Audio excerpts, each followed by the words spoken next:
Hi guys, welcome back to a new video on the channel. Now today I've got the three videos today. We have the review of the championship games on Tuesday and Wednesday, which I'm just about to do here, and then I've got the Scottish and the English predictions for the weekend. So yeah, this review is a little bit late. I wanted to sort of calm down and evaluate our game Wednesday properly before doing this review. So we are going to start on Wednesday at the MIDWEEK Stadium with Reading 0, Wigan 3, and honestly I'm still quite annoyed because it was by far the worst 90 minutes of football I've seen at the MIDWEEK in a long time. Not even this season, just in a long time. We got complacent, we've got arrogant, we've got cocky, we thought we were safe, we thought the playoffs were... No. Full credit, massive credit to Wigan Athletic. They came, they done a great job, and they thoroughly deserve the points they got. I'd also like to send my deepest wishes and speedy recovery to Bunkley, who unfortunately had a very horrific... It looked, from where we were sitting, it looked horrible.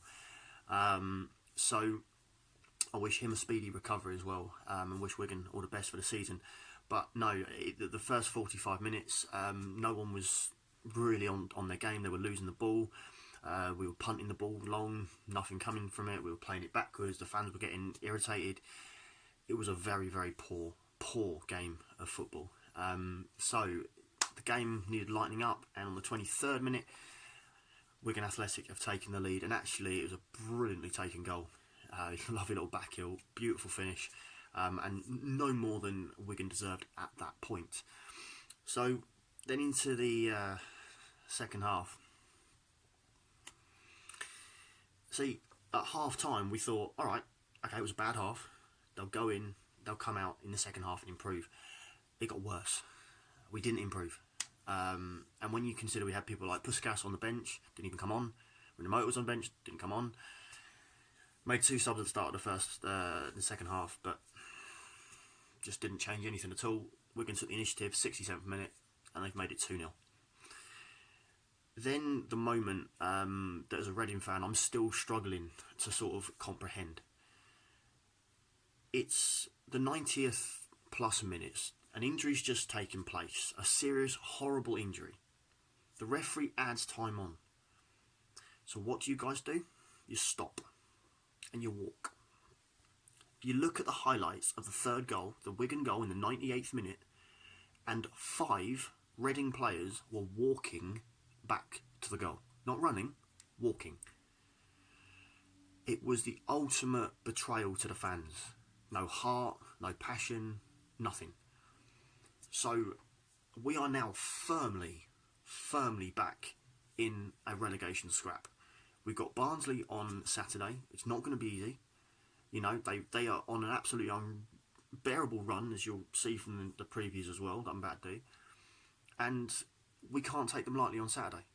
We are 5 points, which I'm going to come on to. We're 5 points from the relegation zone. 5. We lose on Saturday with 2. So we'll be down there with the likes of Stoke and Middlesbrough and Charlton and Huddersfield. And it's our own fault. There's been a lot of talk this week about sacking the manager and different things like that. And personally, I think that's an overreaction. It's one game. But is he starting to lose the dressing room? You have to ask that. You have to think, you know, I've had the impression that he's more of an assistant. He's not a manager. So maybe we need to look at changing that. But let's not panic. Let's not worry. You know, a couple of wins and we'll be okay maybe. But we got to win. But it's, for me, the bit I don't get is you can go away to Sheffield Wednesday and win 3-0. And then you can get beat 3-0 at home against Wigan. There's no disrespect to Wigan at all. They came, they played the game, and they won it completely fair. So I'm still trying to adjust it in my head, like, what did I witness? I mean, it was just shocking. You know, I don't think one Reading fan, not that there were many there, in that stadium, could have said that was a decent performance. Not one of the players. And you know, we have to take it on the chin. You have to accept it. You know, there's no point crying about it. You know, you lose games, you win games, you draw games. You know, so yeah, that was a very, very bad performance. But fair play to Wigan. So anyway, that's enough of the rant and the moan. That leaves Reading, as I say, in 16th place, 5 points from safety. For Wigan, it would help if I'd actually put where Wigan were in the league, wouldn't it? It leaves them in 22nd, but they are now on level points, I believe, with Middlesbrough. So that's for them. That's pretty good. So guys, let's move on to the rest of the games. On Wednesday night, we're going to start, and it's Blackburn versus Stoke. Now, the weird thing about Wednesday night was there was very, very limited goals around in the Championship. A lot of 0-0 draws, a lot of 1-0s. So that was quite interesting. Not many people expected that. Blackburn 0, Stoke 0. Doesn't really help either side. Like I say, for Blackburn, it leaves them in 8th on 52 points, and it leaves Stoke in 20th on 38. So hasn't really helped either side in that one. Fulham 1, Swansea 0. Now this is one of those results where Swansea, you may have thought, we're going to get a point here. It's a brilliant point away from home against Fulham, and then in the 89th minute Fulham get a penalty, but it was missed by Mitrovic, and then in the 95th minute Mitrovic has made up for his error. Well, not error, but missing the penalty, and has scored the winner, and that has left Fulham in 3rd. But they're now closing in on the top, and for Swansea, it doesn't help them at all. So we're going to move on to Hull versus Barnsley, and as I just said it in the review of the Reading game, Barnsley come to the Medeski Stadium on Saturday, and they're not going to have any fear. They've beaten Fulham, and now they've gone and beaten Hull. And they beat them 1-0. It was Woodrow again in the 42nd minute. So for Barnsley, they're on this really strong run of form, which you've got to do to survive. And maybe people that, even myself, who thought Barnsley were down, they're showing that you can think your team's safe, hands up there, and you're not. And then you can think your team's down, but you can survive. So maybe Barnsley aren't finished yet. And I haven't yet done my predictions for the weekend, but it's not plain viewing. If you're a Reading fan, especially what I'm predicting score-wise. So, that wasn't the best week. So, for Hull, not a great result. It leaves them in 17th on 41 points, just 4 points above the relegation zone. For Barnsley, it leaves them in 23rd, 34 points. So, not too bad. So, moving on to Middlesbrough versus Leeds. Now, as I said earlier, Leeds and West Brom have just again sort of eked that little gap that they need to stretch away. Maybe now they'll be okay, but again, who knows? The teams behind them are picking up points still as well, so it's exciting for a neutral, for a team that's pretty much out of the race. It's interesting to watch. So we'll have a look at this. So Leeds have won this game by 1-0. 45th minute, 45 plus 1. Klitsch has scored for Leeds.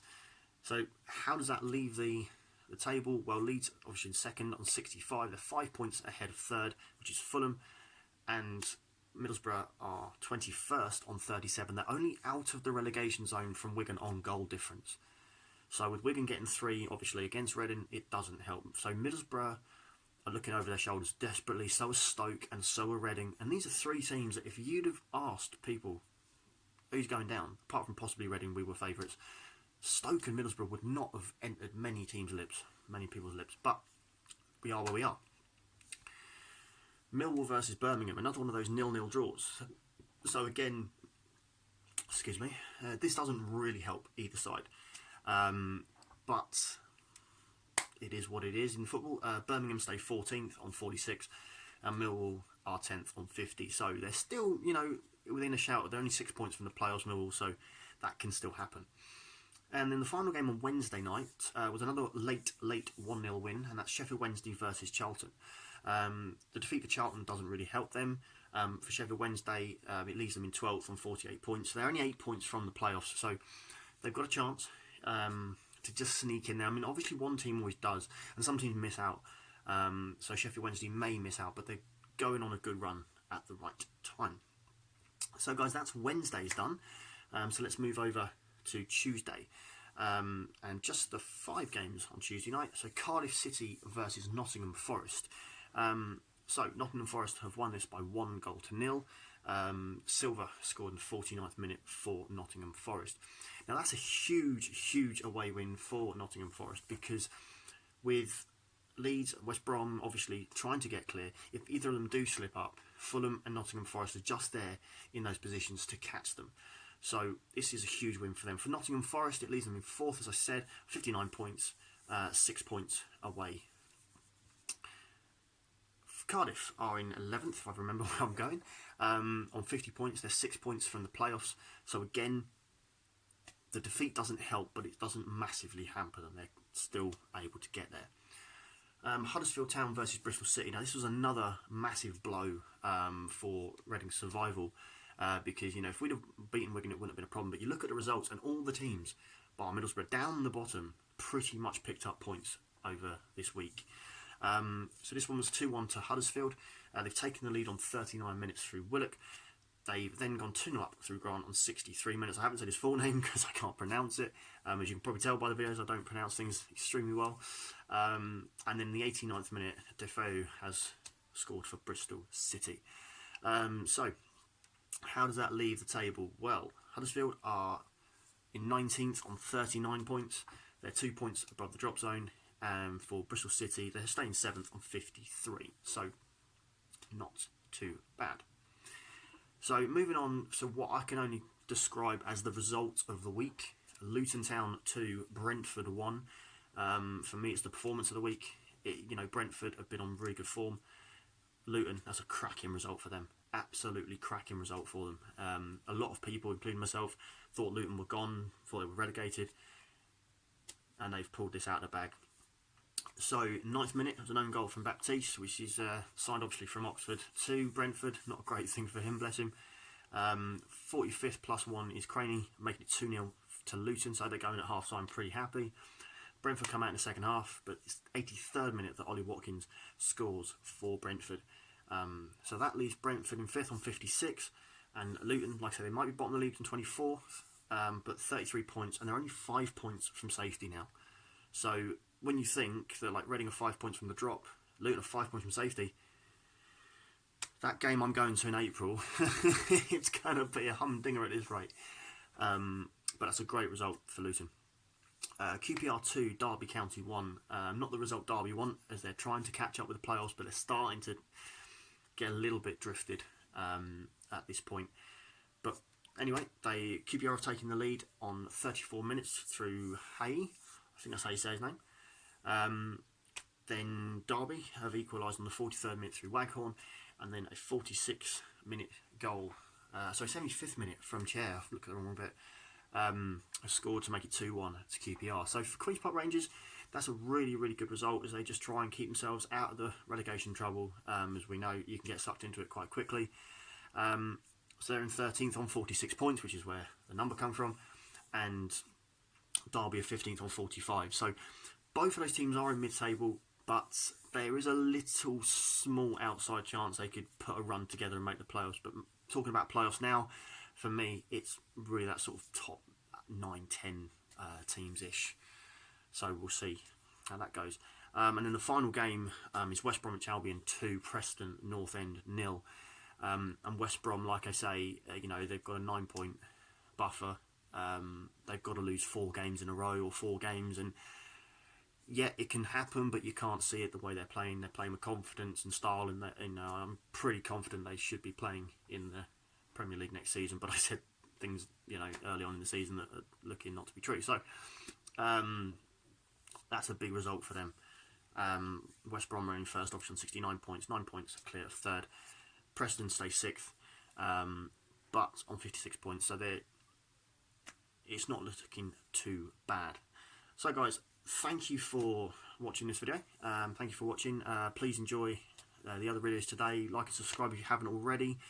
And I'll be back in a bit with the predictions for the weekend. Of course, I'll do one video for the Scotland games, one video for the England games, to try and shorten the videos down a little bit, so you don't have to watch too much. Let me know in the comments what you thought of your team's performance this week. If you're a Reading fan as well, just let me know where you're feeling on this whole bowing in, bowing out situation, and what you think the club needs to do.